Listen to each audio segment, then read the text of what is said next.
Queridos irmãos e irmãs, vamos mais uma vez acolher a palavra que nos é anunciada. Jesus Cristo nos ensina tanto com as suas palavras, como também com os seus gestos. Nós estamos no início desse tempo comum, acompanhando o Evangelho de São Marcos. Estamos no 2º capítulo do Evangelho, e nós sabemos que o evangelista Marcos apresenta Jesus como um grande mestre, alguém que realmente ensina, que educa, que forma. Então nós temos palavras, como também nós temos atitudes, temos gestos de Jesus que nos mostram qual é o caminho que nós devemos percorrer e qual a disposição de cada pessoa, de cada ser humano para acolher a novidade do Evangelho.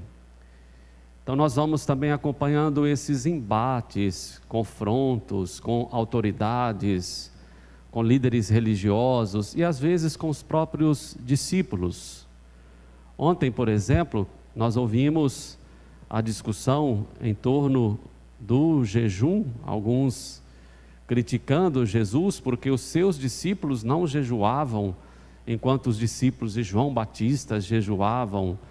Então Jesus foi explicar, sobre a importância desta mudança que deve partir do coração, porque na palavra do próprio Jesus, ninguém coloca um remendo de pano novo numa roupa velha. A necessidade de uma mudança profunda em termos de mentalidade, de comportamento. Nós temos que realmente dar um significado novo, até mesmo aos nossos gestos litúrgicos, rituais, a nossa forma de alimentar a nossa comunhão com Deus. E na palavra de hoje, acabamos de ouvir um episódio, um relato em que, em dia de sábado, passando por uma plantação de trigo, os discípulos começaram então a arrancar as espigas, fazendo uma colheita, porque estavam com fome.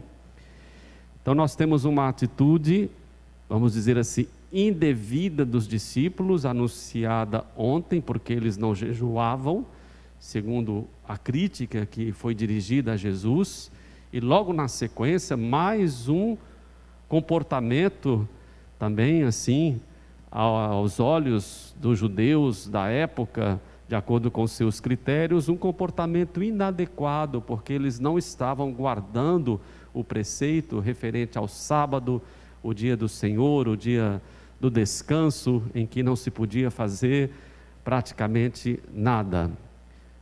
O questionamento que foi colocado a Jesus: por que eles fazem em dia de sábado o que não é permitido? É claro que esta indagação, esse questionamento, atingia Jesus, como que de forma indireta. Criticavam os discípulos, mas para criticar o Cristo, assim como o que aconteceu ontem. A pergunta é bem parecida, A formulação da pergunta: por que eles fazem dia de sábado o que não é permitido? Por que os seus discípulos não jejuam, como os discípulos de João? Então ataca os discípulos, a atitude dos discípulos, mas para atingir o mestre.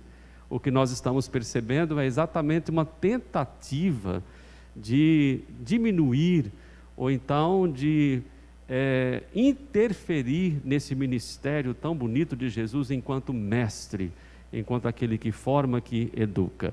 E aqui, como no caso de ontem, nós temos também um ensinamento muito preciso, muito profundo de Jesus, palavra de autoridade, palavra que esclarece, palavra que ilumina e também que liberta as mentes, Então Jesus usa como referência o que aconteceu com Davi. Davi, nós vimos na primeira leitura, o ungido de Deus, foi escolhido como rei de Israel. Na leitura ou no texto que narra a eleição de Davi. Nós temos também outros textos que falam da eleição de Davi, mas nos que nós ouvimos hoje tem uma palavra que nós podemos associar perfeitamente à atitude de Jesus, porque Jessé, pai de Davi, diante do profeta Samuel, que foi enviado por Deus para ungir o seu eleito, apresentou todos os seus filhos, menos Davi o mais novo. Então ele apresentou 7 filhos, mas Samuel percebeu que não era nenhum deles o escolhido por Deus, faltava um, Davi, o mais jovem, e a palavra que é dirigida é a seguinte: não olhes para a sua aparência, nem para a sua grande estatura, porque eu rejeitei, não julgo segundo os critérios do homem. O homem vê as aparências, mas o Senhor olha o coração. Então nós temos essa palavra na eleição de Davi, ou seja, Deus escolhendo Davi, porque ele olha o coração. O próprio Jessé, pai, estava muito preso assim às aparências, à formosura de cada um, à idade, à força física, mas Deus olhava para o coração. Deus quer enxergar, ele vê o nosso coração, na verdade. Então Deus quer atitudes nossas que partam do coração, né? A mudança que nós precisamos operar em nós deve partir de dentro. Então, de novo, aqui o que nós temos é uma espécie de crítica a essas atitudes de piedade, a esses ritos que nós costumamos praticar, mas muitas vezes apenas como aparência. A gente vai vivendo como na aparência, a gente vai se consolando ou se contentando com esse tipo de religiosidade. Nós queremos praticar os ritos, nós queremos fazer as nossas preces, queremos pagar o dízimo, queremos participar da igreja, de preferência todos os dias, mas sem ter esse olhar voltado para dentro. Enquanto nós olhamos as práticas externas, Deus olha o interior do ser humano. O nosso olhar, por isso que muitas vezes não bate com o olhar de Deus, porque nós olhamos para a exterioridade, para a superficialidade, e às vezes então ficamos preocupados com isso, quando Deus está olhando de uma forma completamente diferente. Ele olha o coração. E aí, para combater a crítica dirigida aos discípulos e ao próprio Jesus, por causa do que eles fizeram, colheita, arrancando espigas em dia de sábado, Jesus usa o próprio Davi, a história de Davi, que os judeus respeitavam, né, assim, de uma forma muito profunda, muito direta, porque acreditavam ser ele realmente ungido.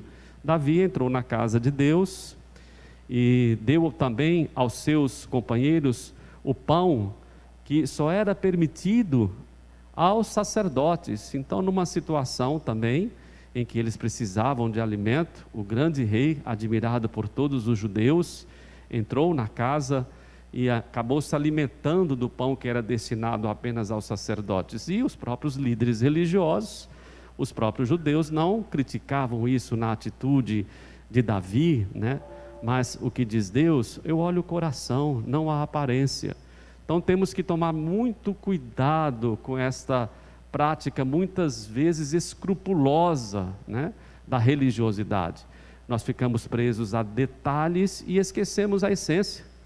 O que Jesus ensina a respeito do sábado: o sábado não foi feito para o homem, é tão claro isso. Todas as prescrições, todas as leis, na verdade elas servem ao homem, ao ser humano. O sábado foi feito para o homem e não o homem para o sábado. Portanto, o Filho do Homem é Senhor também do sábado. Então nós temos que descobrir qual deve ser a nossa prioridade, como nós realmente devemos viver o Evangelho de uma forma profunda, de uma forma coerente, né, de uma forma a sermos ou a darmos testemunho, né, da presença de Cristo em nós, e assim sermos luz no mundo, sal na terra. É claro que nós queremos respeitar os ritos, as práticas religiosas, mas o sentido de tudo isso que nós realizamos é voltado para a nossa conversão, para a mudança profunda de nossas vidas, de nosso jeito de enxergar as pessoas, de pensar o mundo, de agir de forma cristã na sociedade. Então peçamos a Deus esta graça, esta renovação que parte de dentro, a recuperação, da nossa identidade, o resgate do nosso ser, à luz dos ensinamentos de Jesus, que nos convida a uma vida verdadeira, vida que só Ele pode oferecer e que somente no reino nós podemos alcançar. Façamos as nossas preces com muita confiança.